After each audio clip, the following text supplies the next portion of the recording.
মই এটা পূজা চাবলৈ যাব ওলাইছো সো মই ৰেডি হৈ গৈছো মাহাতেও ৰেডি হৈছে তো পূজাত যাই দেখুৱাম বাৰু কাপোৰযোৰ ভালকৈ আৰু তাতে কি হয় কি নহয় বাকো দেখাই ৰাখিম আপোনালোকে ভিডিঅ'টো চাই থাকিব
তো আমি এটা ঘৰ আহি পালোঁ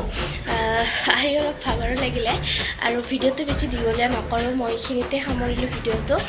আৰু এই ভিডিঅ'টো লাইক কমেণ্ট শ্বেয়াৰ ছাবস্ক্ৰাইব চব কৰি দিব গোটেইখিনি আৰু ইয়াতে মই সামৰণি মাৰিছোঁ